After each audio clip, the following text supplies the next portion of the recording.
Baik, kita beralih ke informasi berikutnya. Pemirsa, kasus remaja yang dirantai oleh kedua orang tuanya di Bekasi, Jawa Barat ini memasuki babak baru. Polisi telah menetapkan kedua orang tua korban sebagai tersangka. Satreskrim Polres Metro Bekasi Kota akhirnya menetapkan pasangan suami istri sebagai tersangka kekerasan dan penelantaran terhadap anak kandungnya. Penetapan ini dari hasil pemeriksaan sejumlah saksi dan hasil visum yang menyatakan remaja berusia 15 tahun itu mengalami kekerasan dan gizi buruk. Polisi juga menyita sejumlah barang bukti.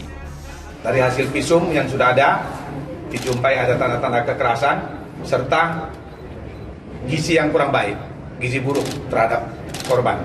Ini orang tuanya tidak menyekolahkan anak, itu salah satu melantarkan. Kedua, kita lihat kondisi korban sangat berprihatin dalam kondisi kurus.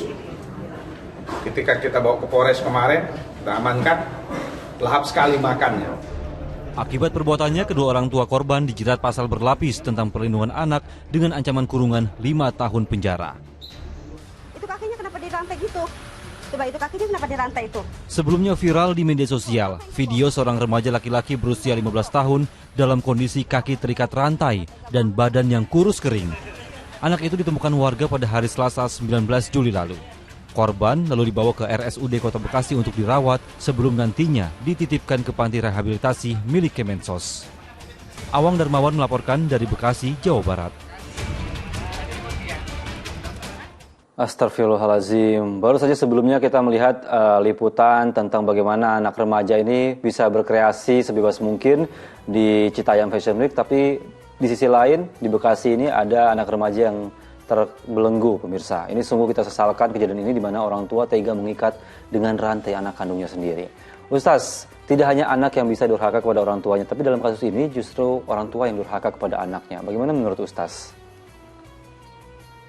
Ya, sebetulnya istilah durhaka itu kan istilah anak terhadap orang tua ya. Istilah orang tua terhadap anak itu zalim ya. Zalim itu bagaimana orang tua itu yang seharusnya pertama ya tidak bersikap kasar pada anak-anaknya. Yang kedua memberikan ya kan amanah ya, artinya kasih sayang terhadap anak-anaknya itu tanggung jawab orang tua. Tidak kemudian mengabaikan atau melalaikan, bahkan memberikan ilmu, memberikan pendidikan ya, terutama fardu ain ya.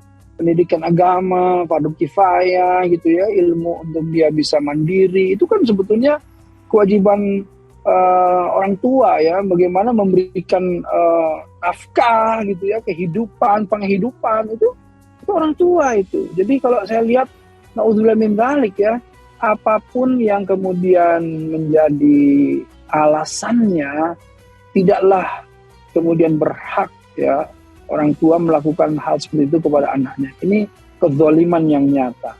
Ya, jadi naudzubillah min dzalik, Allah akan murka sekali. Kenapa? Karena kan anaknya itu kan makhluk Allah, dan Allah itu mencintai ya makhluknya, semua ciptaannya.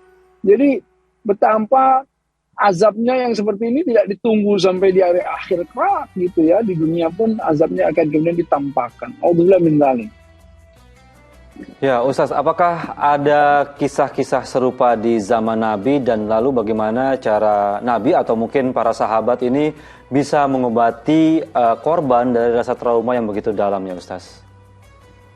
Ya, kalau di zaman Nabi ya itu tidak ada yang seperti ini ininya ya, motifnya ya, tapi tentu penyiksaan dan lain-lain dikarenakan justru anak-anak ini atau mereka ini masuk ke dalam keislaman gitu ya, pengucilan, bahkan penyiksaan, bahkan didera ya, dicambuk dan lain-lain ya. Jadi intinya bukan karena motif yang tadi gitu, tetapi tentu Rasulullah SAW tentu merangkul ya orang-orang seperti ini. Jadi kalau kita lihat dalam konteks yang sekarang, anak ini perlulah kemudian diberikan naungan.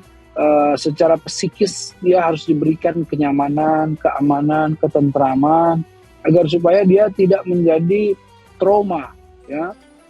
Ini yang pentingnya. Jadi secara psikis dulu itu, yang kemudian juga bagaimana kebutuhan-kebutuhan kesehariannya, kebutuhan pendidikannya, bukan hanya kebutuhan makan ya, tapi kebutuhan pendidikannya, kebutuhan sosial, ya dia harus bergaul dan lain-lain, dan agar supaya dia menjadi anak-anak yang normal di usianya. Dan ini yang menjadi sangat penting begitu ya untuk kita mengantisipasi dan jangan sampai ini terulang. Karenanya apa? Perlulah kita bekerja sama sampai ke titik terkecil RT RW ya, agar supaya kalau ada hal-hal seperti ini segera laporkan agar supaya tidak terjadi lagi hal seperti ini. Kan mengerikan sekali ya Pak.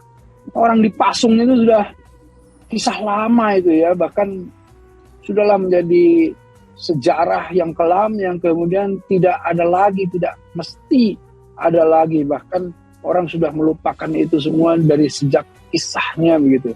Dan ini saatnya kita bersama-sama untuk menjaga jangan sampai ada peristiwa ini terjadi lagi di antara kita. Itu sih. Baik Ustaz, kita